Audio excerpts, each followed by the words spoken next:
Chapter 1. Stop fighting emotions and start reading them.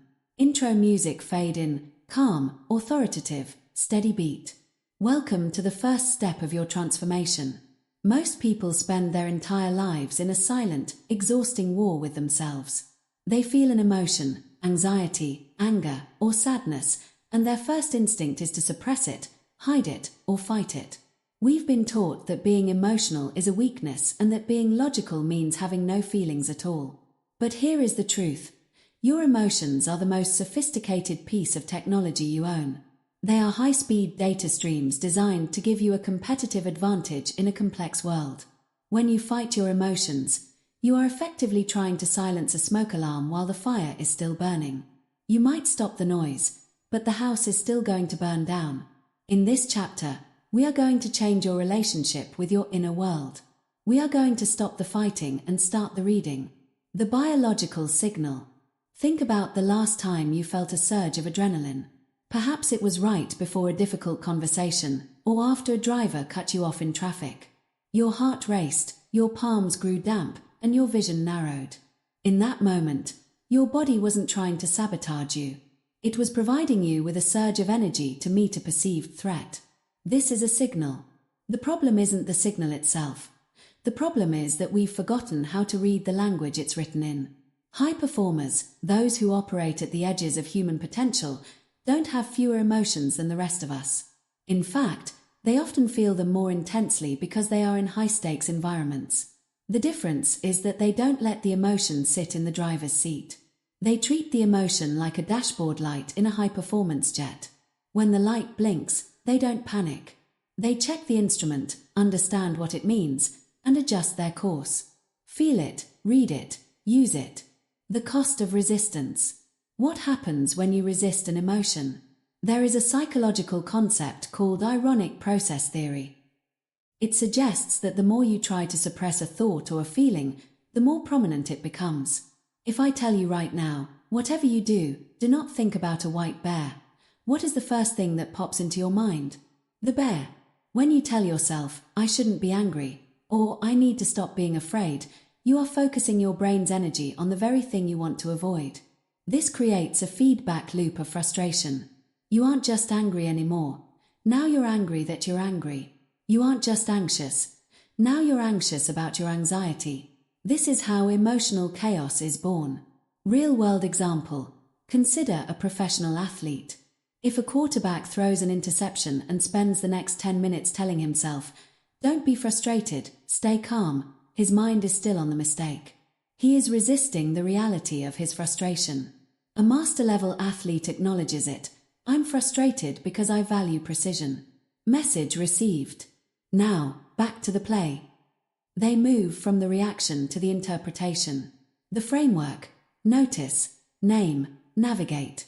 To turn your emotions into tools, you need a repeatable process. You need a system that works when you are under pressure. This is the core framework of this book. Notice, name, navigate. 1. Notice. The first step is purely physical. Emotions live in the body before they live in the mind. Before you even realize you're upset, your stomach might tighten or your breath might become shallow. Awareness is the beginning of command. When you feel a ping in your system, don't ignore it. Don't push through it yet. Just notice it. Internalize the thought. Something is happening in my body. This creates a micro-distance between you and the feeling. You are no longer the storm. You are the observer watching the storm. 2. Name. This is the magic step in neuroscience. Research shows that affect labeling, simply putting a name to a feeling, decreases activity in the amygdala, the brain's fear center, and increases activity in the prefrontal cortex, the rational center. When you say, I'm feeling a sense of inadequacy regarding this project, you are literally shifting the power in your brain from your primal instincts to your executive functions. Be specific. Don't just say, I feel bad. Is it overwhelmed? Is it lonely? Is it disrespected? The more specific the name, the more power you have over the tool. 3. Navigate. Once you have named the feeling, ask, what is the data here? If the emotion is anger, the data is, a boundary has been crossed. If the emotion is fear, the data is, I lack information or preparation in this area. If the emotion is guilt, the data is, I have acted against my own values. Now, you can navigate. You don't have to act on the emotion, but you can act with the information it provided. Reaction versus interpretation. Chaos is rarely created by the emotion itself. Chaos is created by our interpretation of the emotion. Imagine you are at work and your boss sends a short, blunt email. See me in my office. Now. Your fear tool kicks in immediately. A reactor interprets this fear as, I'm getting fired. I'm a failure. I knew they didn't like me. This interpretation leads to a physical state of panic, which leads to a poor performance in the meeting. An operator reads the fear differently. My body is alerting me to a high-stakes situation. It's giving me adrenaline so I can be sharp. I will use this energy to listen closely and respond clearly. The emotion was the same. The meaning was different. One person was used by the tool. The other used the tool to win. Practicing the strategic pause. High performers have a strategic pause. Between the moment the feeling hits and the moment they speak or act, there is a gap. In that gap lies your freedom. If you are in a heated argument, that pause might be 3 seconds of deep breathing. If you are making a major life decision, that pause might be 3 days. The length doesn't matter as much as the intent. The goal of the pause is to move from the notice phase to the navigate phase. Whenever you feel a surge of emotion today, I want you to experiment. Don't try to change the feeling. Don't judge the feeling. Just apply the framework. Feel it. Notice the physical sensation. Read it. Name it and find the data. Use it. Navigate your next move based on that data. Chapter Summary Exercise. Before we move to Chapter 2, take a moment to reflect. Think about the last 24 hours. Identify one moment where an emotion took the wheel and you reacted impulsively. Now, rewrite that moment using the notice, name, navigate framework. What was the physical sensation you ignored? What was the specific name of that feeling? If you had viewed that feeling as a tool or data, what would it have been telling you to do differently? The transition from a reactor to an operator doesn't happen overnight. It happens one strategic pause at a time. Stop fighting the waves. Start learning to sail. Feel it, read it, use it. Chapter 2. Your emotional triggers are your training ground. Intro music fade in, steady, rhythmic, building energy. We have all experienced it. You're having a perfectly productive day, feeling in control and composed. Then, someone says something. Maybe it's a dismissive comment from a colleague, a critical remark from a partner, or even just a specific tone of voice from a stranger. In an instant, your composure evaporates. You feel that familiar surge, a tightening in your throat, a flash of heat in your chest, or a sudden, sharp desire to lash out or shut down. You have been triggered. In modern culture, we often use the word trigger to describe something that makes us feel like a victim. We treat triggers as things to be avoided, or worse, we demand that the world stop triggering us. But if you want to become an operator, if you want to use your emotions as tools, you must flip this perspective entirely. A trigger is not an attack. A trigger is a GPS coordinate. It is pointing directly to an area of your psyche where you currently lack control. It is showing you exactly where your armor is thin. Your trigger is your teacher. The anatomy of the flashpoint. Why does one person's criticism roll off your back like water, while another person's minor suggestion feels like a personal assault? The answer lies in your internal wiring. Think of a trigger as a physical button. If I press a button on a wall and a light turns on, who is responsible for the light? Most people say, the person who pushed the button. But that's technically incorrect. The person who pushed the button provided the stimulus, but the reason the light turned on is because there was already a circuit, a bulb, and a power source behind that wall. If there were no wires, I could push that wall all day and nothing would happen. When you get triggered, the world is simply pushing a button that you have already wired. The wiring is often made of old memories, past failures, insecurities, or unhealed wounds. If you blame the person who pushed the button, you remain a victim. If you examine the wiring, you become a master. This is why we call triggers your training ground. They are the gym where you build emotional muscle. You don't get stronger by lifting feathers. You get stronger by lifting heavy weights that challenge your current capacity. Every time you are triggered, a heavy weight has been placed in your hands. You can either drop it and run, or you can use it to grow. The workplace mirror, a story of growth. Consider the case of an ambitious professional we'll call Mark. Mark was a high-level project manager, technically brilliant but emotionally volatile. Whenever his director gave him constructive feedback during meetings, Mark would go into a defensive spiral. He would interrupt, explain away his mistakes, and later, he would vent to his team about how the director didn't understand the ground reality. Mark felt his director was the problem. He felt the director was triggering his stress. One day, Mark decided to apply the trigger as teacher philosophy. He sat down and asked himself, why does this specific person's feedback make me feel like I'm 5 years old and in trouble? He realized the trigger wasn't about the feedback itself. The trigger was a deep-seated fear that if he wasn't perfect, he was useless. The director wasn't attacking Mark's work. The director was simply pointing out a typo or a timeline shift. But because of Mark's internal wiring, his brain interpreted that typo as you are failing. Once Mark identified the wire, the trigger lost its power. The next time the director pointed out a flaw, Mark noticed the familiar heat rising. But instead of reacting, he said to himself, here is my teacher. The sting I feel right now is just my ego trying to protect a story of perfection that isn't real. He took a breath. He thanked the director for the catch. He stayed in control. By using the trigger as a training ground, Mark didn't just become a better manager, he became a more powerful man. He stopped being a puppet moved by other people's opinions. Your trigger is your teacher. Predictable patterns, predictable outcomes. Most of us live in a loop. We have predictable patterns of reaction. If someone ignores your text, you react with withdrawal. If someone questions your authority, you react with aggression. If you face a new, daunting task, you react with procrastination. These reactions create predictable outcomes. If you always withdraw when you feel ignored, your relationships will always feel disconnected. If you always react with aggression, your career will eventually hit a ceiling. We often wonder why our lives feel stuck, but we fail to see that we are simply repeating the same trigger reaction loop every single day. To break the loop, you must realize that between the trigger and the reaction, there is a training zone. This is the space where you decide if you are going to be a reactor or an operator. When you are a reactor, your outcomes are determined by your environment.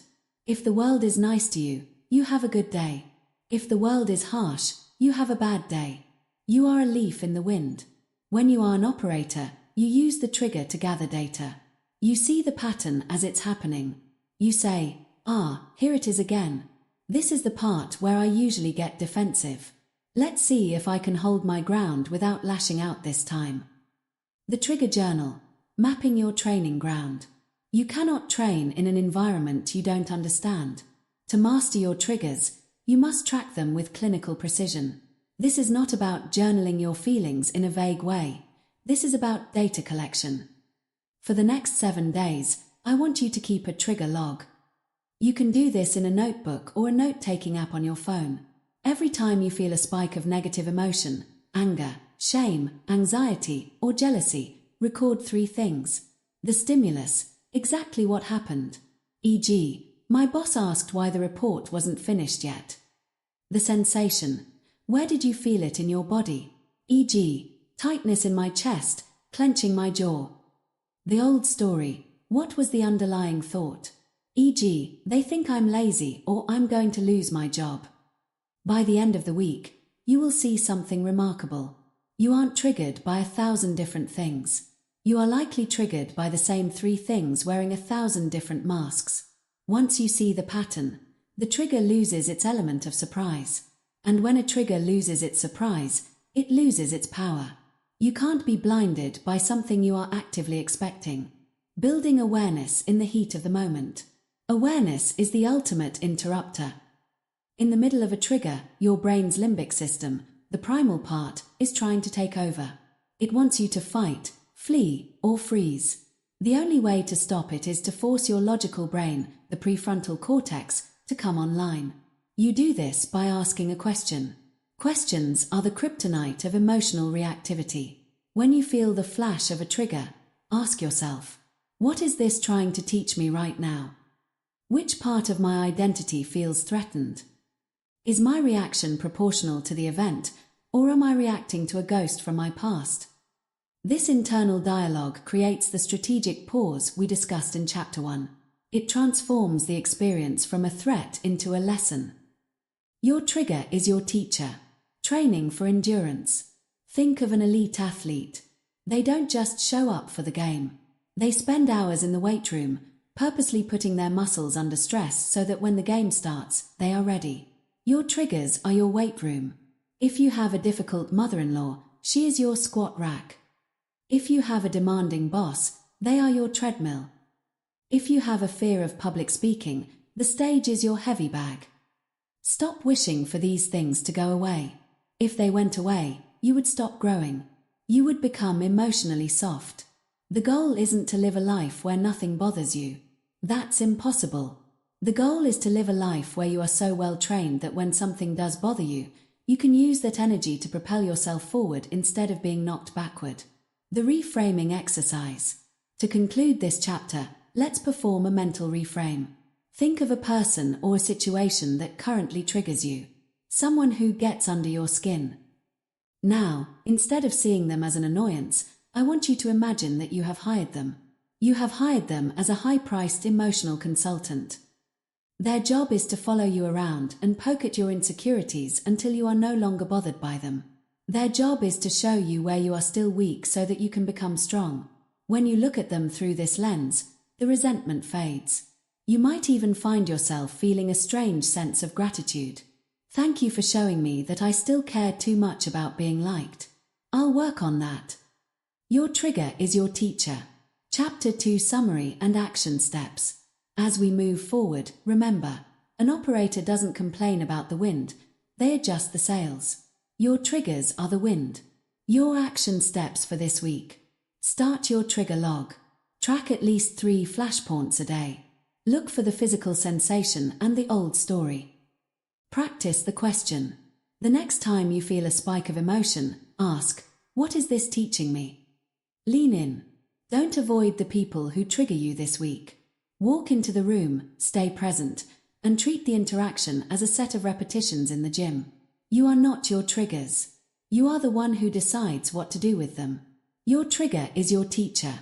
In the next chapter, we will take one of the most volatile triggers of all, anger, and learn how to turn that raw, explosive energy into a disciplined force for change. Chapter 3, Anger is Energy. Direct it or let it destroy you. Intro music fade in, deep, pulsing bass, rhythmic and intense but controlled. Of all the emotions in the human repertoire, none is more misunderstood, more feared, or more frequently suppressed than anger. From a young age, most of us are taught that anger is a bad emotion. We are told to calm down, to be the bigger person, or to keep our cool. We associate anger with loss of control, with violence, and with the destruction of relationships. But I want you to reconsider everything you've been told about this fire. Anger is not a character flaw. It is not a sign of instability. Biologically speaking, anger is a massive surge of neurochemical energy, predominantly adrenaline and norepinephrine, designed to prepare your body for a fight. It is the guardian of boundaries. It is the internal alarm that screams, something is wrong. A value has been violated. A boundary has been crossed. The problem isn't the fire itself. The problem is that most people are either arsonists or victims of the flame. They either let the anger explode, burning down everything they've built, or they try to swallow the fire, letting it burn them from the inside out until they develop resentment, ulcers, or burnout. An operator knows a third way. An operator understands that anger is fuel. And like any fuel, it can either blow up the engine or propel the car to 200 miles per hour. It all depends on direction. Anger is power without direction. The myth of venting. For decades, popular psychology told us that we needed to vent our anger. We were told to punch pillows, scream into the void, or go to rage rooms to break glass. The idea was catharsis, that if you let the steam out, the pressure would drop. However, modern neuroscience has debunked this. Research shows that venting doesn't actually release anger, it rehearses it. When you scream or punch a bag in a fit of rage, you are strengthening the neural pathways of aggression. You are teaching your brain that the correct response to a boundary violation is an explosion. You aren't cooling down, you're just practicing how to be angry. Venting is like opening the valve on a pressure cooker and letting the steam spray randomly into the kitchen. It doesn't cook the food, it just scalds everyone in the room. To use anger wisely, we must stop venting and start venting into a turbine. We must take that raw, chaotic pressure and pipe it into a system that creates a result. The guardian of boundaries. Why do you get angry? If you look closely at your triggers from Chapter 2, you'll find that anger almost always stems from a sense of injustice. Maybe a coworker took credit for your idea. Maybe a friend lied to you. Maybe you are angry at yourself because you've allowed yourself to become stagnant. In every case, the anger is trying to protect something you value. If you didn't value your work, you wouldn't care if someone stole your credit. If you didn't value honesty, a lie wouldn't sting. If you didn't value your potential, your stagnation wouldn't frustrate you. Anger is the energy your body provides to fix the problem. If you waste that energy on a social media rant or a door-slamming fit, you have no energy left to actually address the root cause. You've spent your fuel on a spectacular explosion and you're still stuck in the same place. Anger is power without direction. Case study: the war room strategy. Consider the story of Sarah, a senior marketing executive. Sarah was passed over for a promotion she had earned. The position went to someone with less experience but more political connections. Sarah was livid. She could feel the heat in her neck every time she saw the new appointee. Her reactor instinct told her to quit in a blaze of glory, to send a scathing email to the board, or to start quiet quitting and doing the bare minimum. Instead, Sarah chose to be an operator. She realized she had been gifted a massive battery of anger energy. She decided to use it. She created what she called a war room in her home office. Every evening, when she felt that surge of bitterness and frustration, she didn't pour a glass of wine to numb it. She used the adrenaline to work on her own consulting business plan. When she felt the sting of being overlooked in a meeting, she used that heat to fuel a 5 a.m. workout that cleared her mind and built her physical endurance. The anger gave her the discipline she previously lacked. It gave her the edge to stay up late and get up early. 6 months later, Sarah didn't just quit. She launched her own firm with a fully realized strategy and 3 clients she had quietly secured while her anger was at its peak. She didn't let the anger destroy her career. She used the anger to build a better one. She gave her power direction. The strategy: constructive action plans. When anger hits, the notice, name, navigate framework becomes vital. But with anger, the navigate phase requires a specific tool, the constructive action plan, CAP. When you feel the flash, your brain wants to attack the person or the thing in front of you. You must interrupt this. Notice the energy. Feel the surge. Don't label it bad. Say, I have just been given a high-octane fuel source. Name the violation. What boundary was crossed? I am angry because my time was disrespected. Identify the target. Where can I put this energy where it will actually improve my life? If you are angry about your finances, don't yell at your spouse. Use that energy to audit your bank statements for 3 hours. If you are angry about a political situation, don't argue with strangers on the internet. Use that energy to volunteer, organize a community group. If you are angry about a personal insult, don't insult them back. Use that energy to become so successful that their opinion no longer carries any weight. Anger is power without direction. The technique: the pause and redirect. To master this, you need a physical circuit breaker. In the heat of the moment, your prefrontal cortex is offline. You need a way to bring it back. The technique is simple: the 10-second physical pivot. When you feel the spike of anger, first, silence the mouth. Nothing good has ever been said in the first 10 seconds of a rage. Second, change your physical state. If you are sitting, stand up. If you are indoors, go outside. This physical pivot signals to the brain that the fight hasn't started, and it breaks the immediate feedback loop. Third, assign the task. Immediately give your body a difficult physical or mental task. Drop and do 20 push-ups. Write down 5 specific steps to solve the problem. Clean the room. The goal is to marry the emotion to a productive action. Eventually, your brain will begin to associate the feeling of anger not with lashing out, but with getting things done. You are rewiring your nervous system to become more productive the angrier you get. Imagine the power of that. Imagine being the person who, when insulted or dismissed, becomes more focused, more disciplined, and more effective. You become untouchable. Anger as a boundary tool. There is a difference between using anger and being angry. Using anger means you can deploy it as a tool of communication. Sometimes, a calm, measured expression of anger is necessary to protect your boundaries. An operator doesn't scream, "You're an idiot for being late." An operator says, with a cold, steady intensity, "I value my time. When you show up 30 minutes late without calling, it is a violation of our agreement. I will not continue this meeting today. We can reschedule when you are ready to be professional." This is the directed use of anger. It isn't an explosion, it's a laser beam. It is precise. It sets a boundary. It demands respect without losing your own. The danger of numbing. Many people, especially those who pride themselves on being kind or spiritual, try to bypass anger entirely. They use meditation, affirmations, or sheer willpower to pretend they aren't angry. This is a dangerous mistake. Anger that is not directed doesn't disappear. It goes underground. It becomes passive aggression. It becomes the cold shoulder. It becomes sarcasm. It becomes chronic fatigue and depression. Depression is often described in clinical circles as anger turned inward. When you refuse to use the energy your body gives you to fix your boundaries, that energy has nowhere to go but against your own system. Stop trying to be not angry. Start trying to be purposeful. If you are pissed off, that is a gift. It means you still care. It means there is still something in you that believes you deserve better. Use that better as your North Star. Anger is power without direction. Chapter 3 Summary and Action Steps.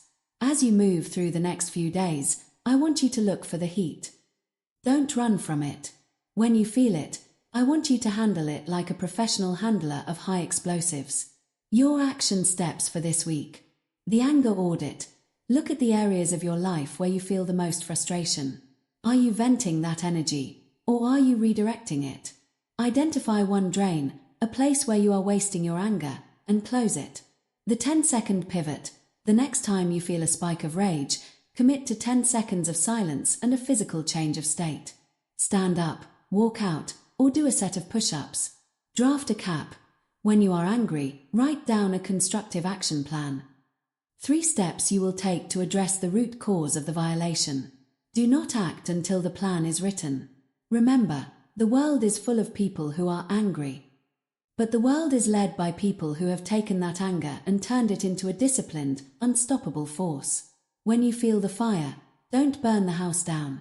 Build a furnace and use the heat to forge a stronger version of yourself. Anger is power without direction.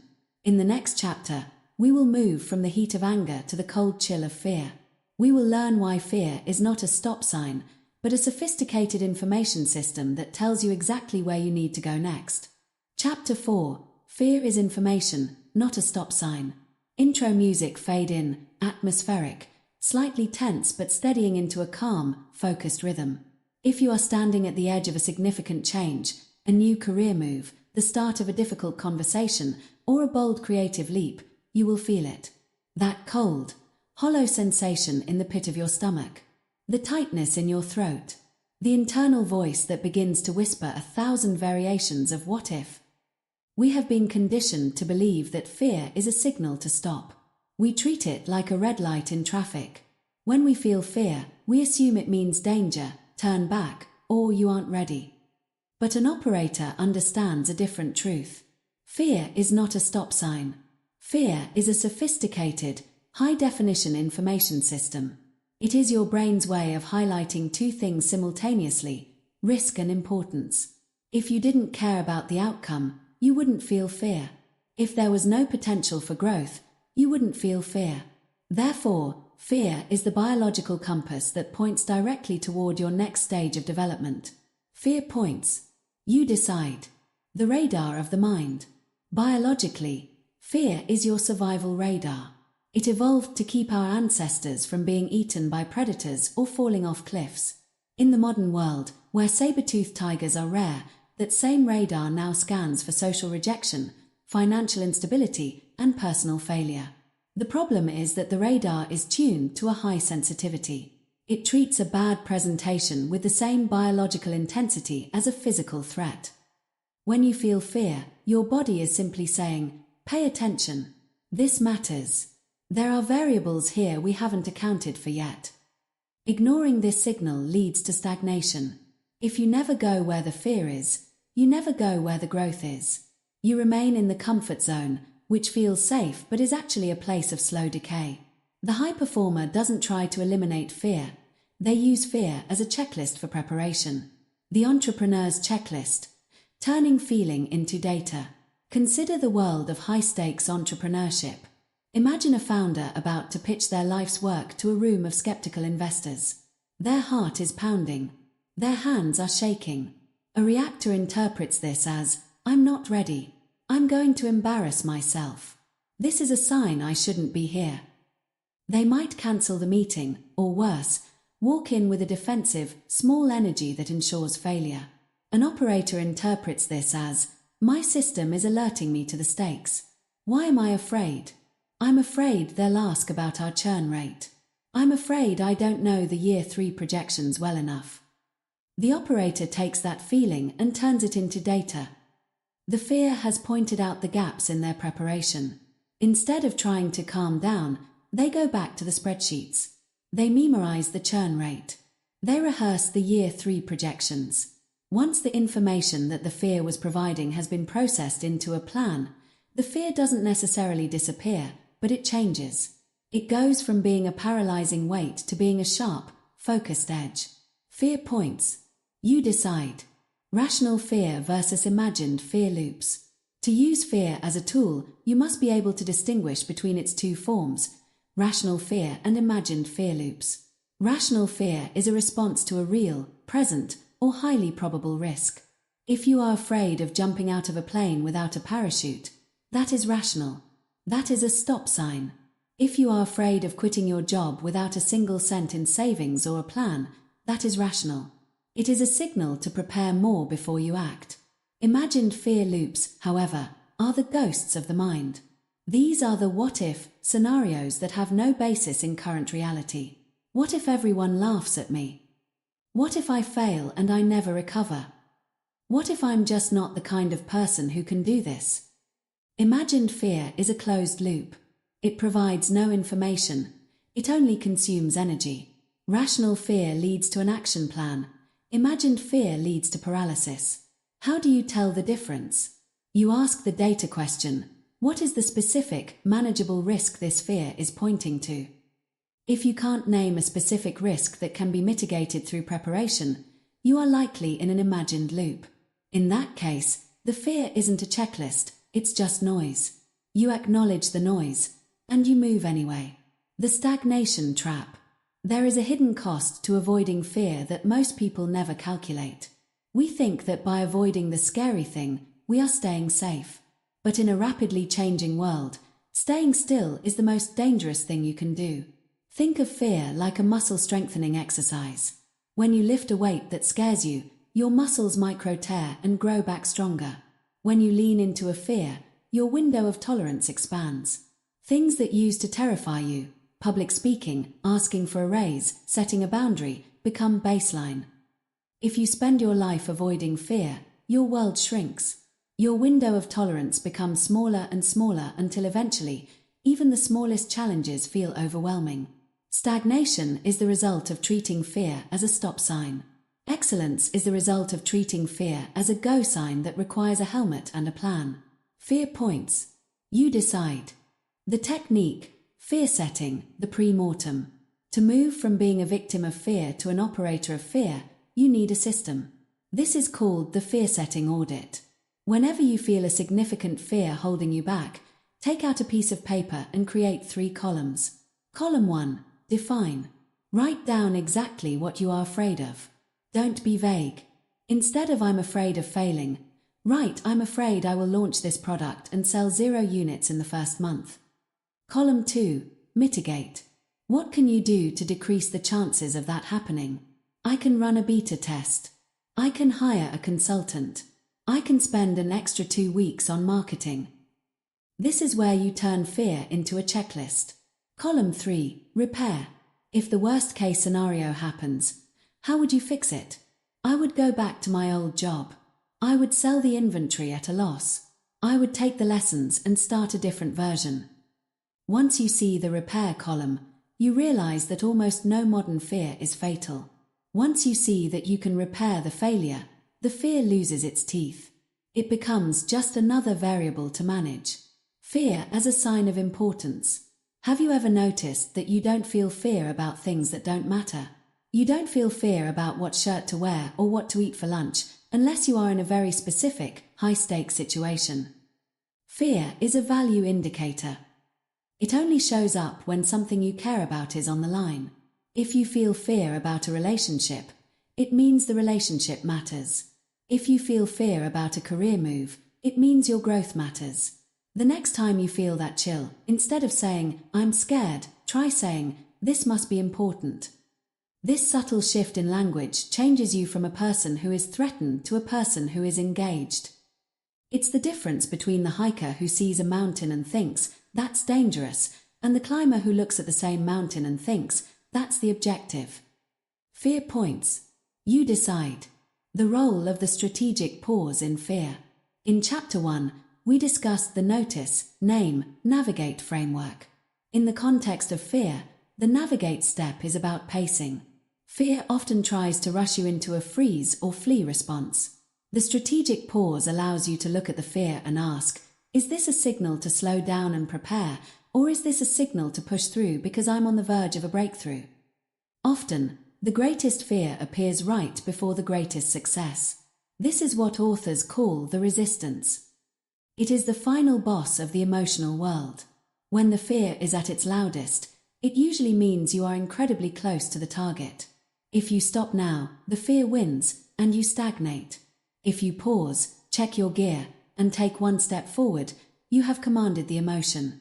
The myth of fearlessness. We often look at heroes, soldiers, or elite athletes and think they are fearless. They are not. Fearlessness is a brain disorder. It's a lack of functioning in the amygdala. It's actually quite dangerous. The people you admire are not fearless. They are fear-managed. They feel the same cold sweat and the same what-if loops. But they have trained themselves to see those signals as information. They use the fear to sharpen their focus. They use the fear to double-check their parachute. They use the fear to ensure they are fully present in the moment. To be fearless is to be reckless. To be fear-aware is to be an operator. Fear points. You decide. Chapter 4 Summary and Action Steps. As you move into the world this week, your goal is not to feel safe. Your goal is to feel aware. Your action steps for this week. The important scan. Identify one thing you are currently avoiding because it feels scary. Now, ask yourself, does this fear exist because this thing is actually dangerous or because it is actually important? The fear-setting audit. Take that one scary thing and run it through the 3 columns: define, mitigate, and repair. Turn the mitigate column into your to-do list for the week. The verbal shift. Stop saying "I am afraid." Start saying "I am receiving information that this is high stakes." Notice how that changes your body's reaction to the stress. Fear is the energy of the unknown. And the unknown is the only place where anything new can happen. If you want a new life, a new career, or a new level of confidence, you must be willing to trade the certainty of the comfort zone for the information provided by the fear zone. You are the one holding the compass. The compass is pointing. Fear points. You decide. In the next chapter, we will move from the what of emotions to the when. We will explore mastering emotional timing, learning that even the right emotion, if expressed at the wrong time, can lead to regret. Chapter 5. Master Emotional Timing. Have you ever said the absolute truth at the absolute wrong time? Maybe you were right to be frustrated. Maybe your criticism was factually accurate. Maybe your excitement was justified. But because you expressed it in the heat of a moment, or in the presence of the wrong audience, the result wasn't a breakthrough, it was a breakdown.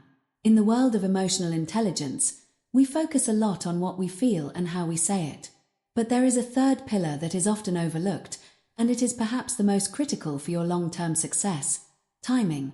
You can have the most sophisticated tools in the world, but if you use a hammer when the glue is still wet, you'll ruin the project. Emotional mastery is not just about the intensity of your feelings, it is about the discipline of your clock. An operator understands that the value of an emotion is determined by the moment it is deployed. Right emotion, wrong timing equals regret. The velocity of emotion. Emotions are fast. They travel on high-speed neural pathways designed for rapid survival. Logic, on the other hand, is slow. It requires the prefrontal cortex to gather data, weigh options, and project future outcomes. When a high-velocity emotion, like anger, panic, or even intense euphoria, hits your system, it wants to be expressed now. It feels urgent. It feels like if you don't say it or do it this second, the opportunity will be lost. This sense of urgency is a biological illusion. In the modern world, almost nothing requires an emotional response within 3 seconds. Not an email, not a social media comment, and rarely even a personal argument. That feeling of "I must react now" is simply your primal brain trying to win a fight that doesn't exist. A leader knows that the faster an emotion hits, the more slowly they should move.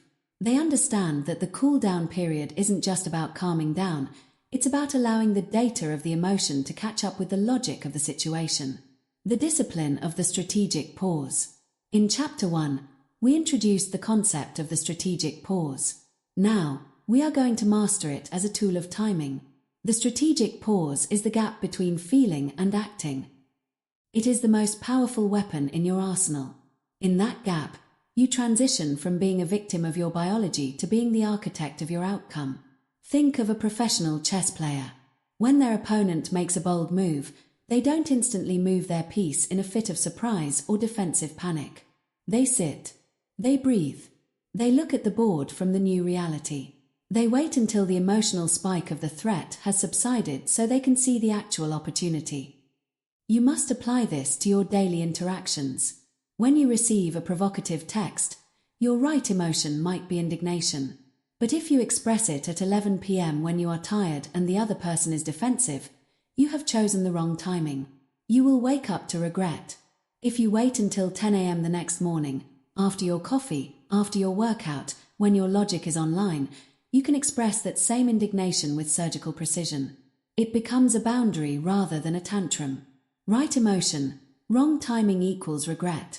The 24-hour rule and the draft filter. High-level decision-makers often live by the 24-hour rule. If an event triggers a strong emotional response, whether it's a stinging rejection or a tempting but risky offer, they commit to taking zero action for 24 hours. Why? Because human chemistry has a half-life. The cortisol and adrenaline flooding your system right now will not be there in 24 hours. Your future self will have a different perspective than your current self. An operator uses the draft filter. If you feel you must express an emotion immediately, write it down. Write the angry email. Record the venting voice memo. Draft the heated text. But do not hit send. Save it as a draft. Go to sleep. When you read it the next morning, you will almost always find that the right emotion was there, but the timing was off. You'll see that the words you chose in the heat of the moment were designed to hurt the other person, rather than to solve the problem. You can then edit the message to be effective rather than just expressive. Reading the optimal window. Mastering timing also means understanding the emotional state of the people around you. Imagine you have a brilliant idea for a new project at work. You are filled with positive momentum, which we will cover in Chapter 8. You are excited, energized, and ready to go. If you burst into your boss's office while they are struggling to meet a deadline and under immense stress, your right emotion, enthusiasm, is meeting wrong timing. Your boss won't see your brilliance, they will see an interruption. They will associate your idea with their stress. You have just killed your project because you didn't check the clock. Before you deploy an emotion, ask 2 questions. Am I in the right state to express this? Is my logic online? Are they in the right state to receive this? Is the window open? If the answer to either is no, you wait. This isn't suppression, it's strategy. It is the difference between throwing a seed on concrete and planting it in tilled soil. The power of not yet. We often confuse not now with never. When you feel an emotion, your brain tells you, if I don't say this now, I'm being weak, or if I don't act now, I'm letting them get away with it. You must replace no with not yet. I'm going to address this boundary violation, but not yet. I'm going to celebrate this victory, but not yet. I'm going to ask for that raise, but not yet. Not yet is a position of power. It means you are in such control of your internal world that you can choose the moment of maximum impact. It means you are the one who decides when the conversation starts and when the hammer falls. Right emotion, wrong timing equals regret. Leadership and the calm center. The most respected leaders are those who remain the calm center of the storm. When everyone else is reacting with the speed of the emotion, panicking during a market dip or celebrating prematurely during a win, the leader is the one who is slightly behind the timing of the crowd. They are slower to panic and slower to celebrate. This delayed reaction creates a sense of immense gravity and authority. People trust the person who isn't twitchy with their emotions. If you react instantly to every stimulus, you are predictable. If you are predictable, you are easy to manipulate. By mastering your timing, you become a black box. People know you feel, but they don't know when or how you will choose to deploy those feelings. This makes your eventual expression, whether it's a stern correction or a warm praise, carry 10 times the weight. The social sync. Don't be the first, don't be the last. In social settings, timing is about synchronization. If you are at a funeral and you feel a surge of joy because you just got a great text, your timing is socially catastrophic. If you are at a celebration and you bring the grief tool out to discuss a past trauma, you have misread the timing of the room. Being an operator means being a high-resolution observer. You scan the environment for the emotional frequency of the room. Is the energy high or low? Is the focus internal, serious, or external, fun? You don't lose your authenticity. You simply choose which tool from your kit is appropriate for the current job. You wouldn't bring a chainsaw to a surgery. Don't bring high-intensity emotional honesty to a low-stakes social gathering. Save the deep tools for the deep windows. Practical exercise. The timing review. To build this muscle, you must look at your past failures of timing. Take a moment to think of a major regret in your life, a broken relationship, a lost job, or a public embarrassment. Now, ask yourself, was the emotion wrong or was the timing wrong? Most of the time, you'll find that the feeling was valid. You were right to be hurt. You were right to be tired. You were right to be suspicious. But because you acted while the heat was at its peak, you burned the bridge instead of crossing it.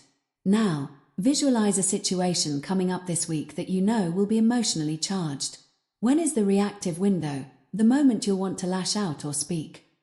When is the optimal window, the moment where the other person is most likely to listen or when you will be most composed?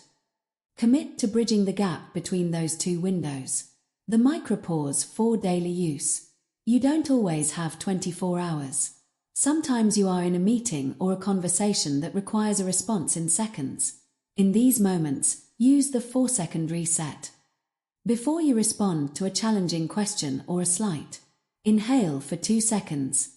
Exhale for 2 seconds. Ask one clarifying question. Can you help me understand what you meant by that? The clarifying question is the ultimate timing tool.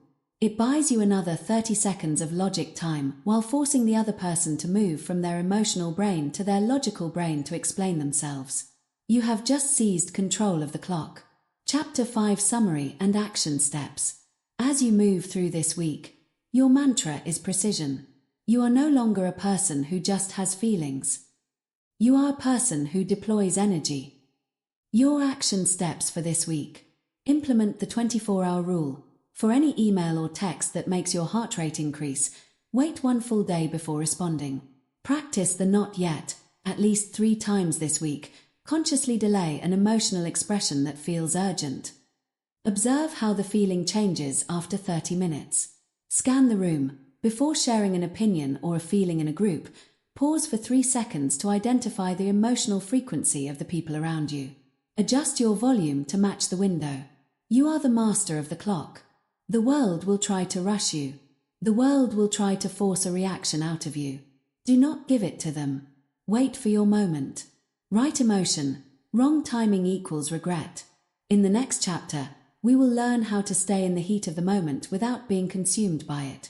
We will explore detaching without disconnecting, the art of remaining present and empathetic without losing your clarity or your soul to the chaos around you. Chapter 6. Detach without disconnecting. There is a common misconception in the world of self-improvement that emotional mastery means becoming a brick wall. We imagine the person who is never moved, never shaken, and never hurt. We call them stoic or cold, and we assume that to be successful, we must cut off our ability to feel. But that isn't mastery. That's numbness. And numbness is a dangerous state. If you cut off your ability to feel pain, you also cut off your ability to feel joy, empathy, and connection. You don't become an operator, you become a robot. True emotional control, the kind practiced by elite crisis professionals, is the art of detachment without disconnection. It is the ability to stay fully present in a situation, to deeply understand the emotions of those around you, and even to experience your own feelings, all while maintaining a clear space between yourself and the storm. It is being the sky that witnesses the hurricane without being destroyed by it. Observe, don't absorb. The empathy trap. Most of us were raised to believe that feeling what others feel is the highest form of compassion. We call this empathy. But there is a point where empathy becomes emotional contagion. If your friend is drowning in a lake, jumping in and drowning with them doesn't help. To save them, you must remain on the shore, or in the boat, with a firm grip on a life preserver. You must see their distress, understand their panic, but you must not take that panic into your own nervous system. When you absorb the emotions of a room, the stress of a deadline, the anger of a spouse, or the panic of a market crash, you lose your clarity. Your judgment becomes clouded by the very chemicals you are trying to manage. You become part of the problem rather than the source of the solution. An operator knows how to care without carrying. They stay connected to the person, but detached from the chaos.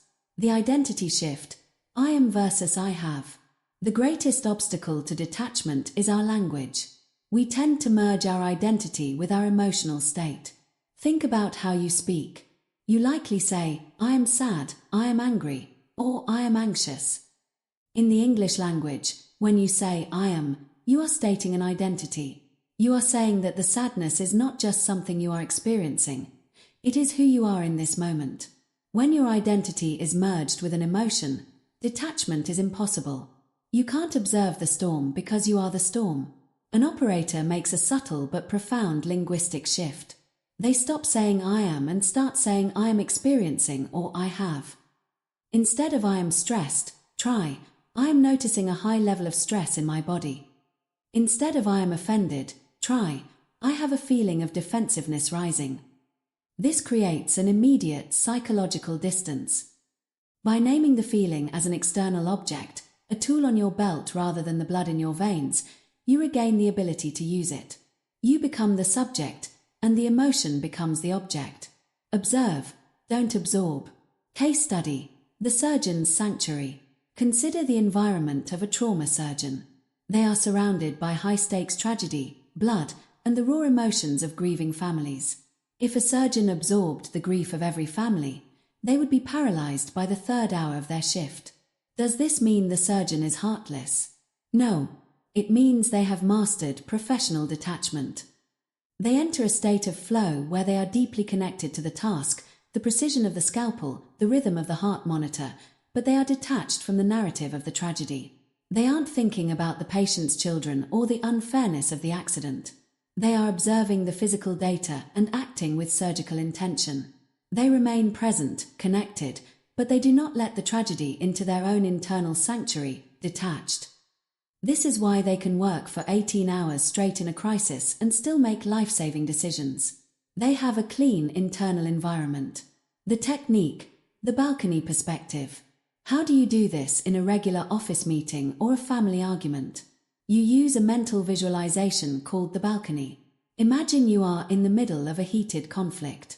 People are raising their voices. You feel your own heart rate climbing. Mentally, I want you to step out of your body and float up to a balcony overlooking the room. From this height, look down at yourself and the others. See the you down there, getting defensive. See the them down there, waving their hands and looking frustrated. Observe the energy moving back and forth like a game of tennis. From the balcony, the situation looks different. It's no longer a personal attack, it's just human behavior. You can see the patterns. You can see that the person yelling is actually just afraid. You can see that the you down there is reacting to an old trigger. This perspective allows you to observe the data without absorbing the heat. You can then come back down from the balcony and speak from a place of clarity rather than a place of reaction. The non-anxious presence. In any system, a family, a company, or a team, the person with the most emotional gravity is the one who is the most detached from the chaos. We call this being a non-anxious presence. Think of a pilot during severe turbulence. If the pilot's voice on the intercom sounds shaky and panicked, the entire cabin will descend into terror. But if the pilot sounds calm, detached, and clinical, we're seeing some chop up ahead, we're going to climb to 34,000 feet, the passengers relax. The pilot isn't ignoring the turbulence, they are detached from the fear of it. When you remain detached in a crisis, you become the anchor for everyone else. Your calm becomes contagious. By refusing to absorb the panic of others, you provide a stable ground for them to find their own footing. This is the highest form of leadership. Observe, don't absorb. Training the third-person mindset. To master this, you can't wait for a crisis. You must practice in low-stakes environments. The next time you are stuck in traffic or waiting in a long line, notice the irritation rising. Instead of saying, "I'm so annoyed," try describing your state as if you were a scientist observing a specimen. Specimen is experiencing an increased heart rate. Jaw is clenching. Specimen is telling itself a story that the traffic is unfair. Interesting. This might feel silly at first, but it is a powerful neurohack. It forces your brain to stay in the prefrontal cortex, the observer, and prevents the limbic system, the reactor, from taking the wheel. When you can observe your own irritation with curiosity rather than judgment, you have achieved the first level of detachment. The difference between empathy and compassion. There is a vital distinction between empathy, feeling with someone, and compassion, feeling for someone with a desire to help. Research shows that long-term empathy leads to empathy distress. The brain's pain centers light up as if the suffering is happening to you. This leads to burnout. Compassion, however, activates the brain's reward centers, the parts associated with love and connection. Detachment allows you to move from empathy to compassion. You see the person's pain, you acknowledge it, you care for them, but you don't take their pain into your body. You stay outside their fire so that you can be the one to bring the water. Guarding your internal sanctuary. Your mind is a sanctuary. You are the only person who is allowed to decide what gets through the gates. Most people leave their gates wide open.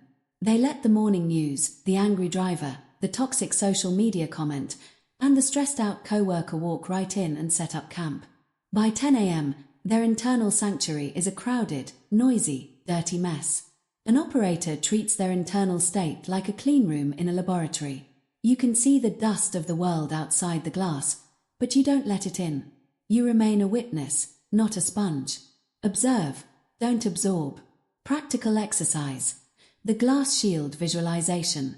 Before you go into a situation that you know will be emotionally draining, a meeting with a difficult client, a holiday dinner with family, or a high-pressure presentation, spend 2 minutes on this visualization. Root yourself. Feel your feet on the floor. Visualize a shield. Imagine a thin, transparent layer of glass surrounding your entire body. Set the filter. State your intention. Information can pass through this shield so I can learn and respond. But energy and emotion cannot pass through. I will see everything, but I will feel only what I choose to feel. During the interaction, when you feel a barb or a surge of stress coming from someone else, imagine it hitting the glass and sliding to the floor. It doesn't reach your skin. It doesn't enter your heart. Chapter 6 Summary and Action Steps. As you move into the world today, remember that your peace is your power. The moment you let someone else make you feel something, you have given them your power. When you observe without absorbing, you remain in command. Your action steps for this week. Change your labels. Catch yourself saying, I am emotion. Correct it immediately to I am experiencing emotion. The balcony drill. At least once a day, in a social situation, mentally step up to the balcony. Observe the room as if you are a neutral outsider. What patterns do you see? Anchor the sanctuary. Every morning, visualize your glass shield. Remind yourself, information in, energy out. Observe, don't absorb. You don't have to be cold to be clear. You don't have to be a robot to be an operator. You just have to remember that you are the sky, and the emotions are just the weather. Observe, don't absorb. In the next chapter, we will learn how to turn this clarity into strength. We will explore building emotional endurance, how to treat your emotional stability like a muscle that grows through repeated, intentional stress exposure. Chapter 7. Build emotional endurance. We live in an era of unprecedented comfort. We have climate-controlled rooms, instant food delivery, and digital entertainment that shields us from even a moment of boredom. But this physical comfort has come at a high psychological cost. Because we are rarely forced to endure discomfort, our emotional muscles have become atrophied. Most people have a very low window of tolerance. The moment things get difficult, the moment a project fails, a relationship gets tense, or the Wi-Fi goes out, they spiral. They lack the endurance to stay present in the heat of the moment. In this chapter, we are going to change that. We are going to stop treating emotional stability as a personality trait you're either born with or you're not. We are going to treat it as a physical capacity. Just as you can train your heart to handle a marathon, you can train your nervous system to handle a crisis. Stability is trained, not gifted. The overload principle of the mind. In the world of physical fitness, there is a concept called progressive overload. If you want your biceps to grow, you must subject them to a weight that is slightly beyond their current capacity. This stress causes micro tears in the muscle fibers, which the body then repairs to be stronger than they were before. If you never increase the weight, your muscles never grow. Your emotional system works exactly the same way. If you spend your entire life avoiding things that make you nervous, frustrated, or uncomfortable, your emotional strength remains at a baseline level. You become fragile. But if you intentionally seek out small doses of managed stress, you build a callus on your mind. You increase your emotional VO2 maximum. High performers in high-stress fields, from fighter pilots to emergency room nurses, don't have calm genes. They have been stress-inoculated. They have been exposed to the heat so many times that their bodies no longer interpret a crisis as a reason to panic. They have built the endurance to stay logical when the world is screaming. The science of vagal tone. To understand emotional endurance, we have to look at the vagus nerve. This is the longest nerve in your body, and it acts as the on-off switch for your parasympathetic nervous system, the part of you that is responsible for rest and digest. Vagal tone refers to how quickly your body can return to a state of calm after a stressor. A person with low vagal tone gets cut off in traffic and is still angry 3 hours later. A person with high vagal tone feels the spike of adrenaline, acknowledges the danger, and returns to a state of calm within minutes. How do you improve vagal tone? Through repeated exposure. Every time you stay present in a moment of discomfort, every time you choose to take a deep breath instead of snapping at your kids, or stay in a cold shower for an extra 30 seconds, you are toning that nerve. You are teaching your body that it can handle the spike and return to baseline. Stability is trained, not gifted. The case study, the marathon of the mind. Think about a marathon runner at mile 22. Their legs are screaming. Their lungs are burning. Their brain is sending urgent signals. Stop. Sit down. This is dangerous. An amateur runner listens to those signals and quits. A professional runner recognizes those signals as data. They know that the feeling of dying is just an emotional interpretation of physical fatigue. They have the endurance to acknowledge the pain without letting the pain decide the outcome. In your life, mile 22 is that moment in a negotiation where you want to give in just to end the tension. It's that moment in a diet where the hunger feels unbearable. It's that moment in a deep conversation where you want to shut down and walk away. Emotional endurance is the ability to sit in that fire for 5 minutes longer than the average person. In many fields, success isn't about being the smartest or the fastest. It's about being the one who can stay in the discomfort zone the longest without breaking. Discomfort training, the daily menu. You don't build endurance during a crisis. You build it during the quiet moments of your day. You need a daily discomfort menu. Small, intentional challenges designed to expand your window of tolerance. Here are the 4 pillars of discomfort training. 1. Physical resilience, the cold start. The simplest way to train the mind is through the body. A cold shower is a perfect emotional weightlifting session. When that cold water hits your skin, your brain screams gasp, panic, get out. By standing there and forcing your breath to remain slow and deep, you are practicing notice, name, navigate in real time. You are teaching your prefrontal cortex to override your survival instincts. If you can stay calm in freezing water, you can stay calm when a client yells at you. 2. Cognitive resilience, the boredom block. We are addicted to stimulation. The moment we feel the itch of boredom, we reach for our phones. This makes us emotionally weak. Training. Spend 10 minutes a day doing absolutely nothing. No phone, no book, no music. Just sit. Observe the itch to be stimulated. Notice the anxiety that rises when you aren't doing something. Don't scratch the itch. Just sit with it. This builds the endurance to stay focused when tasks become tedious. 3. Social resilience, the awkward pause. Most of us use filler words or nervous laughter to fill any silence in a conversation. We are afraid of the tension of a pause. Training. The next time you ask a question or finish a point, stop talking. Let the silence hang for 3 seconds longer than is comfortable. Observe the urge to fix the silence. Don't fix it. Use the tension as a training ground. 4. Impulse resilience, the delayed gratification. When you want to check your email, wait 5 minutes. When you want that snack, wait 10 minutes. When you want to respond to a text, wait 15. This is urge surfing. You acknowledge the impulse, you feel it peak like a wave, and you watch it wash back out to sea. This builds the muscle of self-command. Stability is trained, not gifted. Identifying your edge. To build endurance, you must work at your edge. Your edge is the point where you feel the urge to quit, react, or numb out. If you stay too far inside your edge, you don't grow. If you push too far beyond it, you snap and become traumatized or overwhelmed. The goal is to live exactly at the border. If a 30-second cold shower is easy, go for 60. If sitting in a difficult meeting for an hour is easy, try to be the one who asks the hardest question. You should feel a slight tightness in your chest during your training. That tightness is the feeling of your window of tolerance expanding. It is the feeling of growth. The recovery rate, the true metric of mastery. Many people think emotional mastery means never getting upset. This is a myth. The true metric of an operator is their recovery rate. If you get blindsided by bad news, your heart rate will go up. You will feel a flash of fear or anger. That is human. The question is, how long does it take you to get back to zero? An untrained person stays revved up for the rest of the day. They go home and take it out on their family. They can't sleep.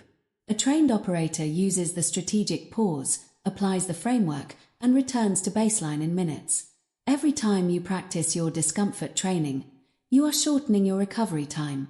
You are teaching your nervous system that stress is a temporary state, not a permanent identity. The power of one more rep. In the gym, The rep that counts the most is the one you didn't think you could do. The same is true for your emotions. The moment you are in an argument and you feel your jaw clench, that is your final rep. That is the moment where 99% of people fail.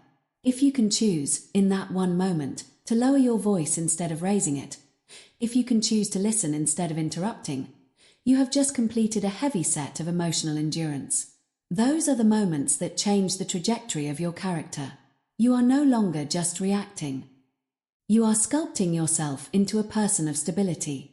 Stability is trained, not gifted. Avoiding the fragility trap. There is a trend in modern society to label everything as toxic or triggering. While boundaries are important, as we saw in Chapter 3, there is a danger in overlabeling. If you label everything that makes you uncomfortable as harmful, you are inadvertently training yourself to be fragile. An operator makes a distinction between harm and discomfort. Harm is something that damages your soul, your safety, or your values. Discomfort is something that challenges your ego, your patience, or your preferences. We avoid harm. We seek out discomfort. By leaning into discomfort, you ensure that you are never a victim of your circumstances. You become the kind of person who can walk into any room, handle any crisis, and endure any season, because you know your inner ground is solid. Practical exercise. The 7-day endurance challenge. For the next 7 days, I want you to pick one item from the discomfort menu and do it every single day. Day 1 to 7. Choose either. A 60-second cold shower at the end of your normal shower. 10 minutes of silent sitting, no distractions. Or the silence drill. Intentionally allowing 3 seconds of silence before responding in every conversation. As you do this, don't just suffer through it. Observe it. Look at the panic. Look at the irritation. Say to yourself, this is the feeling of my endurance growing. This is the weight on the bar. I'm getting stronger. Chapter 7 Summary and Action Steps. Stability is not a gift from the gods. It is not a result of a stress-free life. It is the result of 1,000 small choices to stay when you wanted to run. Your action steps for this week. Pick your weight. Choose one daily discomfort practice. Find your edge. Identify the moment in your workday when you usually check out or numb out. Commit to staying present for 5 minutes longer than usual. Track your recovery. When you get triggered, look at the clock. How long did it take you to get back to notice, name, navigate? Try to beat that time tomorrow. You are building a fortress. Not a fortress that hides from the world, but a fortress that can stand in the middle of the world and not be moved. Stability is trained, not gifted. In the next chapter, we will shift from enduring the difficult to harnessing the good. We will learn how to turn positive emotions into momentum, ensuring that joy and excitement don't just happen to you, but work for you. Chapter 8. Turn positive emotions into momentum. We have spent a lot of time talking about the heavy emotions, anger, fear, and the stress of triggers.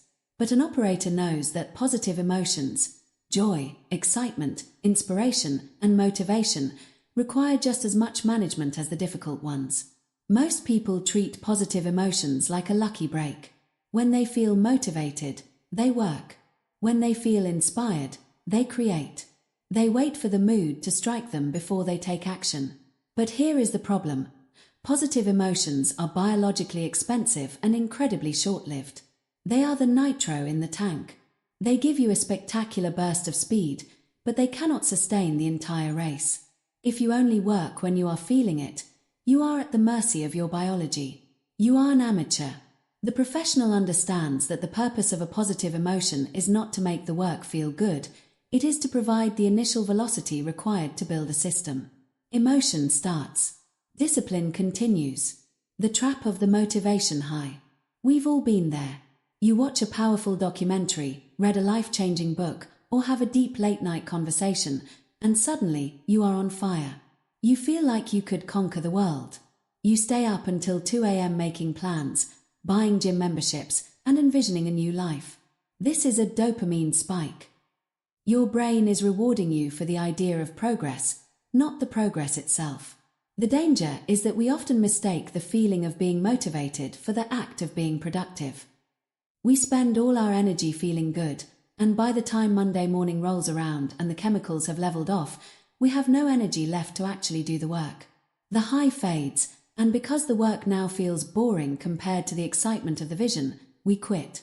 An operator recognizes this spike for what it is, a temporary gift of energy. They don't waste it on fantasizing.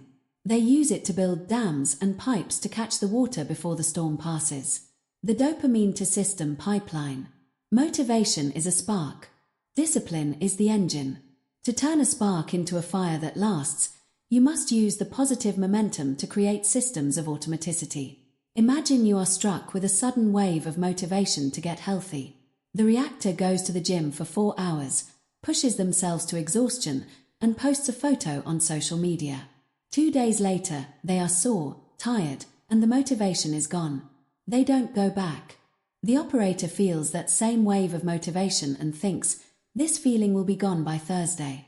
I need to use this energy to make Thursday's workout unavoidable. They use the burst to prepay for a personal trainer who will hold them accountable. Set up an automatic grocery delivery of healthy food. Delete the food delivery apps from their phone. Pack 5 gym bags for the week and put them by the door. They aren't using the motivation to work out. They are using the motivation to structure their life so that they work out even when they feel like garbage. They are converting emotion into infrastructure. Emotion starts. Discipline continues.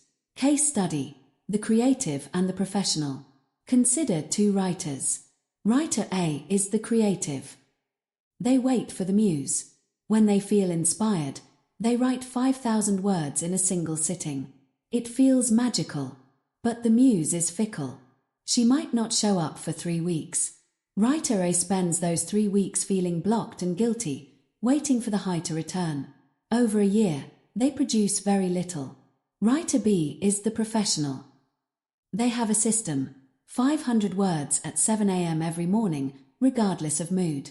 On the days they feel inspired, they don't just keep writing until they're exhausted. They use that extra energy to outline the next 3 chapters, making the UN-inspired days easier to manage. The professional knows that inspiration is a bonus, not a requirement. They use the burst to simplify the struggle. Gratitude as an energy source. One of the most powerful positive tools is gratitude. But I'm not talking about a soft or sentimental gratitude. I'm talking about tactical gratitude. When you are in a state of gratitude, your brain is in a growth state rather than a defense state. Your field of vision literally widens. You see more opportunities, you are more creative, and you are more resilient to minor setbacks.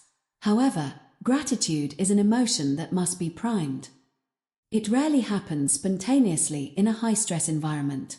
An operator uses gratitude rituals to generate a positive baseline. Think of it like charging a battery. By spending 5 minutes every morning identifying specific wins or resources, you are filling your tank with high-octane fuel. You aren't doing it to be a nice person. You are doing it because a grateful brain performs 30% better than a neutral or stressed brain. You are optimizing your hardware. The 48-hour capture rule. Because positive emotions have a short half-life, you must have a capture rule. Whenever you feel a surge of excitement or a great idea, you have a 48-hour window to take a material action. If you don't act within 48 hours, the activation energy of that emotion will dissipate, and the idea will likely die. A material action is not thinking about it. It is sending the email, buying the domain name, scheduling the meeting, making the first 10% of the project. You are locking in the emotion. You are putting skin in the game while the energy is high. Once you have made a commitment or started a system, the emotion can fade, but the project will stay alive because the discipline has taken over. Emotion starts. Discipline continues. Managing the post-success slump. There is a strange phenomenon in the human psyche. We often feel depressed or listless immediately after a major victory. You hit the sales target, you finish the marathon, you get the promotion, and instead of feeling forever happy, you feel empty. This is the dopamine crash. You've reached the peak, and there's nowhere to go but down. An operator anticipates this. They don't let their identity get wrapped up in the high of winning. They know that the goal was just a marker to build a better process. Before they even hit the goal, they have already planned the next maintenance phase. They use the positive momentum of the win to transition smoothly into the next system. They don't chase the peak, they master the plateau. Joy as a resilience tool. We often think of joy as a reward for hard work. But an operator sees joy as a maintenance tool. If you are a high performer, you are likely putting your nervous system under immense pressure, as we discussed in Chapter 7. If you never experience joy, your system will eventually brittle and break. Intentional joy, hobbies, laughter, connection, play, is the coolant for your engine. It prevents burnout. You don't have fun because you are done with your work. You have fun so that you can continue your work. Schedule your coolant phases with the same discipline you schedule your meetings.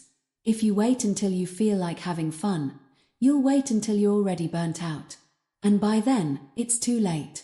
The framework: capture, codify, commit. When a positive emotion hits, follow this 3-step protocol to turn it into momentum. Capture. Immediately write down the vision or the idea. Don't trust your future self to remember the intensity of the feeling. Codify. Identify the system that would make this vision happen even if you were depressed. What is the smallest recurring habit? Commit. Take a material action that makes it harder to quit. Pay for the software, tell a partner, or set a deadline. Practical exercise. The system audit. Think about a time in the last 6 months when you felt on fire about a new project or habit, but eventually let it slide. What was the emotion? Excitement? Inspiration? Why did it stop? The feeling faded, and the work became boring. The operator's reframe.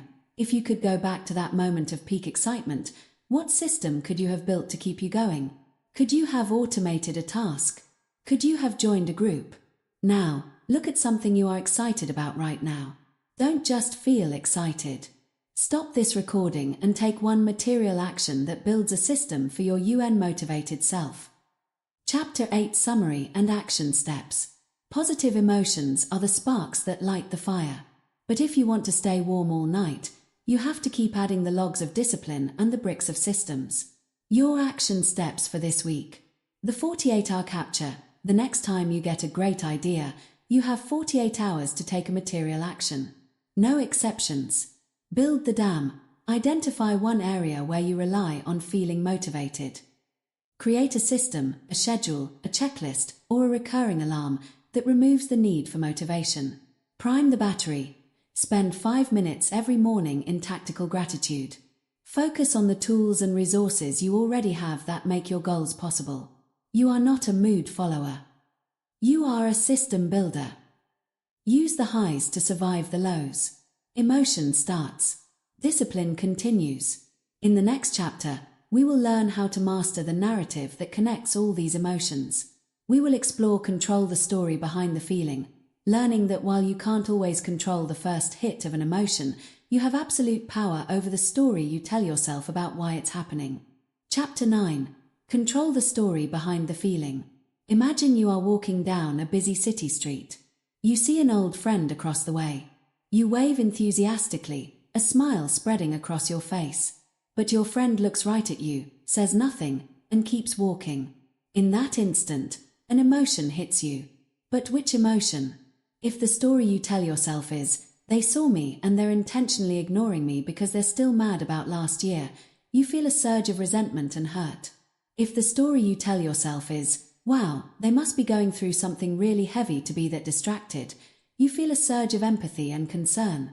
If the story you tell yourself is, "They probably didn't have their contacts in, I know they're blind as a bat," you feel nothing but a mild amusement.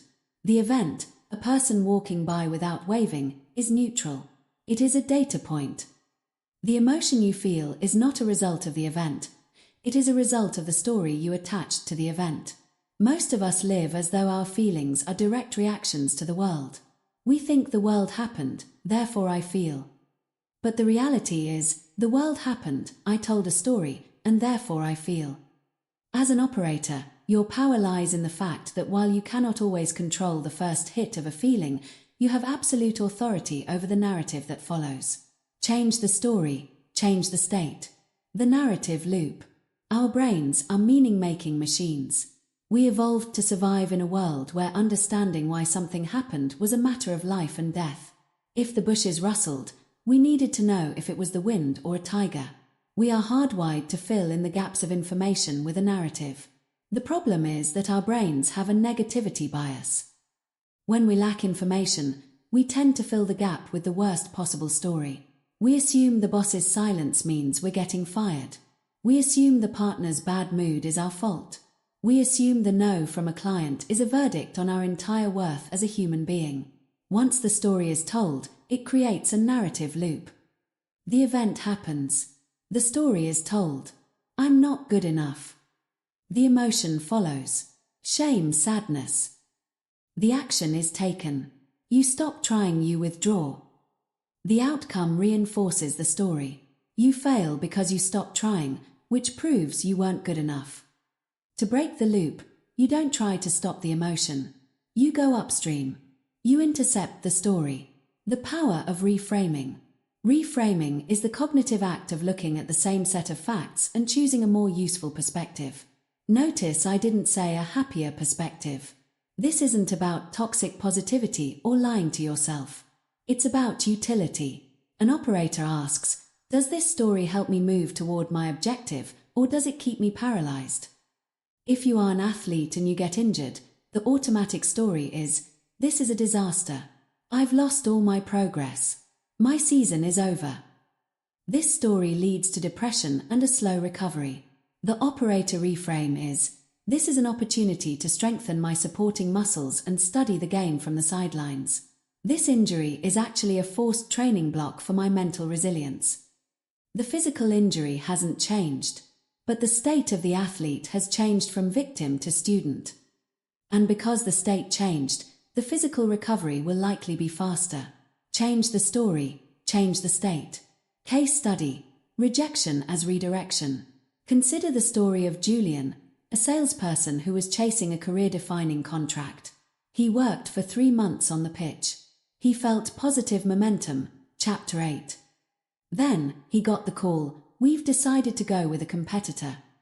Julian's initial story was, I'm not cut out for this level of business. My competitor is smarter and better than me. I wasted 3 months for nothing. He felt the heavy weight of failure. He wanted to cancel his meetings for the rest of the week. He was in a reactive state. Then, he paused. He applied the strategic pause.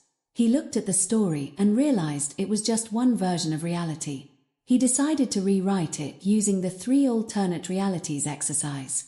Reality 1, the victim, I failed because I'm inadequate. Current story. Reality 2, the external, they chose the competitor because of a pre-existing relationship I couldn't have known about. It wasn't about the pitch, it was about the politics.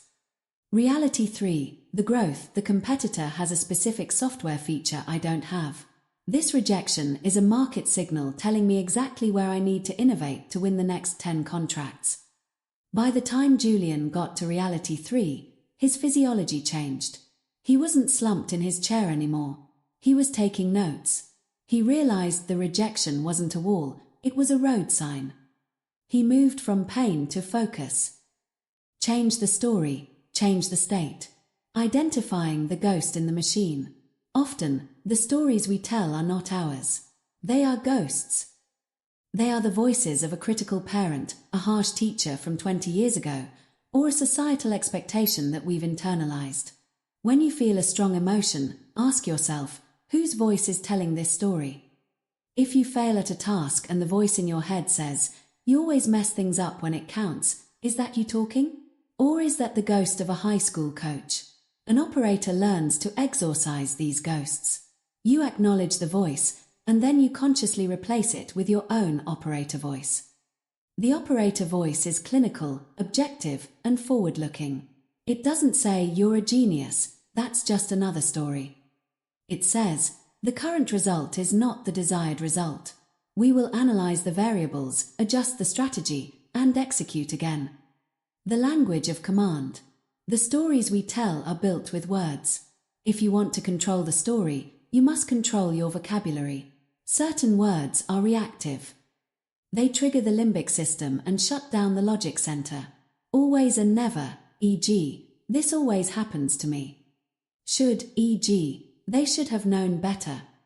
Disaster or catastrophe, e.g., this is a disaster. When you use these words, you are telling a story of helplessness. An operator uses active vocabulary. Instead of disaster, use challenge. Instead of should, use would prefer. Instead of always, use in this instance.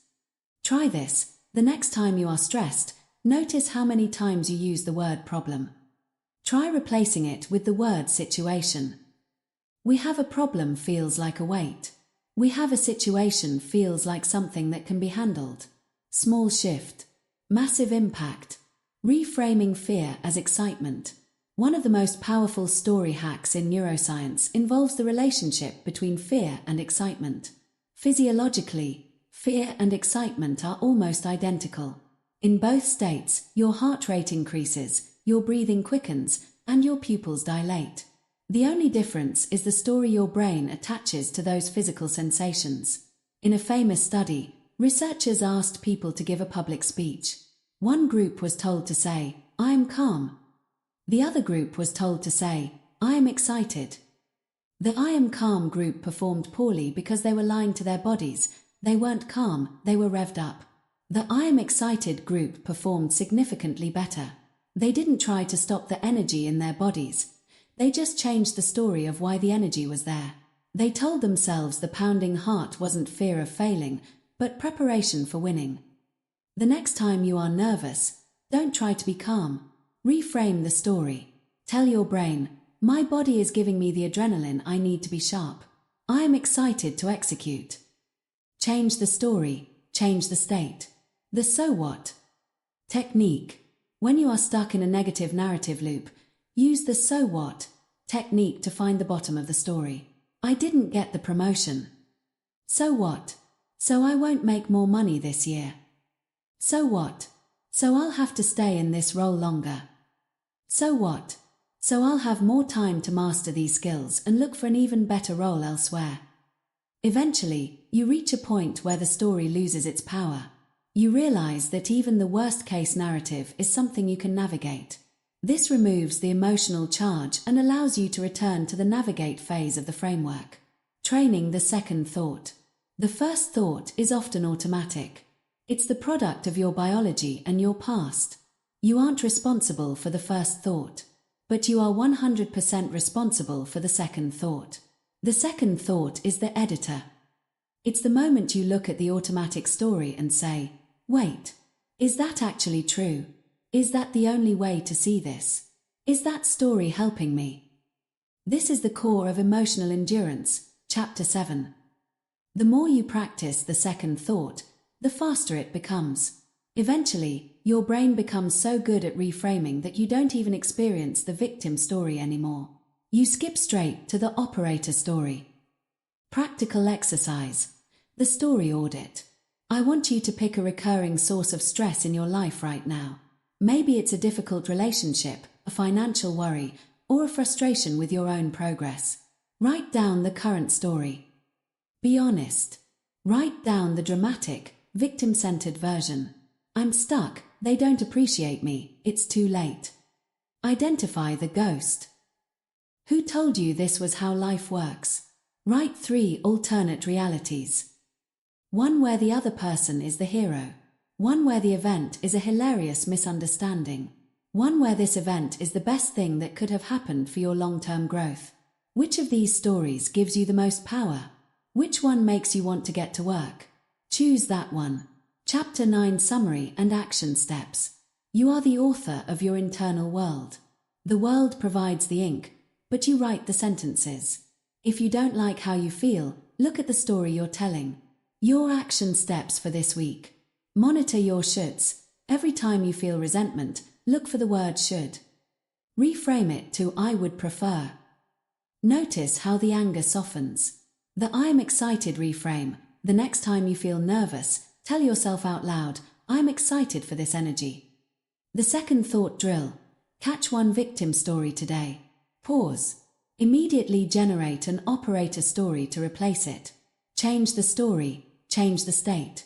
In the final chapter, we will bring everything together. We will move from understanding individual tools to becoming the master of the entire system. We will explore what it means to become the operator, not the reactor, integrating awareness, timing, and narrative to command your life. Chapter 10. Become the operator, not the reactor. We have traveled a long road together. We began by realizing that our emotions are not enemies to be suppressed, but high-speed data streams designed to be read. We learned to treat our triggers as teachers and our anger as a fuel source. We reclassified fear as a checklist for preparation and mastered the art of timing, detachment, and endurance. We learned to build systems out of our excitement and to rewrite the stories that dictate our states. But knowledge without integration is just noise. To truly master this book, you must move beyond the individual techniques and step into a new identity. You must stop being a person who deals with their emotions and become the operator. A reactor is like a piece of driftwood in the ocean. If the waves are calm, the wood is still. If the storm hits, the wood is tossed and broken. The reactor is at the mercy of the environment, the news, the opinions of others, and the chemical spikes of their own brain. The operator, however, is the captain of the ship. The storm still hits. The waves are still high. But the operator has their hand on the wheel. They use the wind to find direction. They use the waves to find momentum. They don't wish for the storm to stop. They command the vessel through it. You don't stop emotions. You command them. The integration, awareness, discipline, and intention. Becoming an operator requires the seamless integration of 3 pillars: awareness, discipline, and intention. Pillar 1, awareness, the internal dashboard. The operator is never surprised by their feelings. Because you have practiced the notice, name, navigate framework, your internal dashboard is always lit. You know the moment your heart rate increases. You recognize the ghost voice of an old story before it finishes its first sentence. This awareness is your early warning system. It gives you the strategic pause that the reactor never has. Pillar 2, discipline, the training ground. Awareness is useless if you don't have the endurance to act on it. This is where your discomfort training pays off. The operator has the discipline to stay silent when they want to scream. They have the discipline to work when the motivation has faded. They have the discipline to wait 24 hours before hitting send. Discipline is the muscle that allows you to hold the wheel steady when the wind is at its strongest. Pillar 3, intention, the destination. This is the most important pillar. The reactor reacts to what is happening. The operator acts toward what they want to create. Before you deploy an emotion, you ask the ultimate operator question: will this action move me closer to my long-term objective? If the answer is no, the emotion is discarded as noise. If the answer is yes, the emotion is directed as fuel. The calm decision maker. Why the operator wins. In every field, from high-stakes medicine to elite military operations to the upper echelons of business, there is a common denominator among those who reach the top: the ability to maintain a non-anxious presence under extreme pressure. Why does the calm person always win? Because when you are calm, you have access to your entire brain. When you are reactive, you are limited to your primal survival instincts. The reactor is playing a game with 3 cards. The operator is playing with the whole deck. Think of a crisis in a boardroom. Everyone is panicking. Everyone is looking for someone to blame.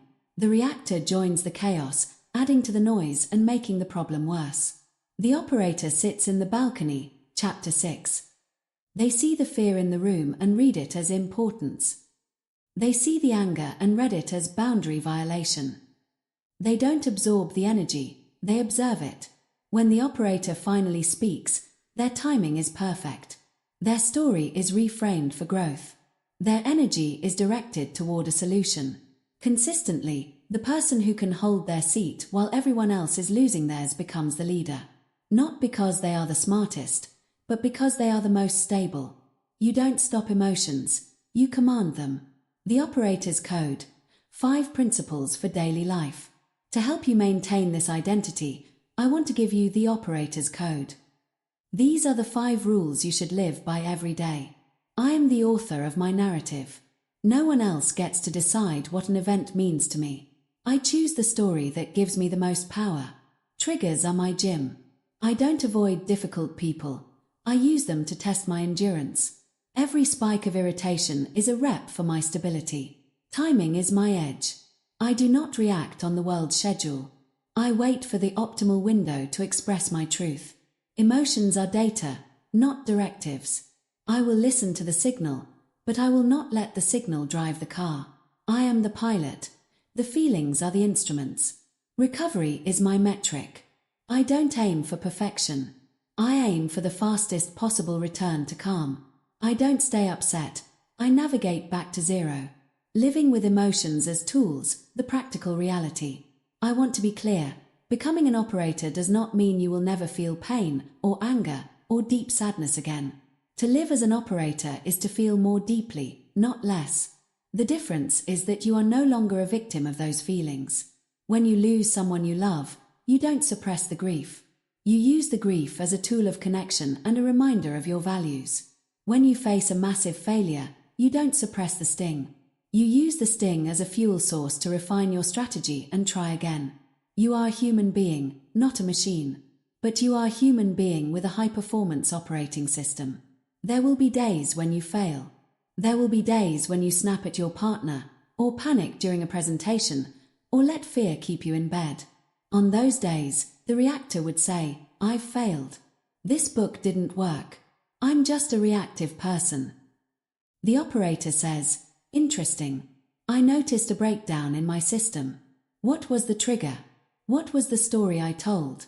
I'm going to use this failure as information to harden my system for next time." Even your failures are tools. Use them wisely. The final reinforcement. As we close this audiobook, I want you to take a deep breath. Feel the weight of your body in your chair or your feet on the ground. You are now in possession of a toolkit that 99% of the population will never understand. Most people will spend their lives being pushed around by the chemicals in their blood. They will be angry because the news told them to be. They will be afraid because their ego told them to be. They will stay small because they haven't learned to read the signals. But you are different. You have learned to pause. You have learned to name the beast. You have learned to direct the fire. The world needs more operators. We need leaders who can stay calm. We need partners who can stay present. We need individuals who can turn their personal pain into a public good. The next time you feel a surge of emotion, whether it's the heat of a trigger or the chill of a fear, I want you to smile. Because you know exactly what that feeling is. It's not an enemy. It's an opportunity. It's a tool. Feel it. Read it. Use it. You are no longer the reactor. You are the operator of your own life. Go forth and command your state. You don't stop emotions. You command them. Outro music builds to a grand, inspiring finish, then fades out slowly into silence. The end.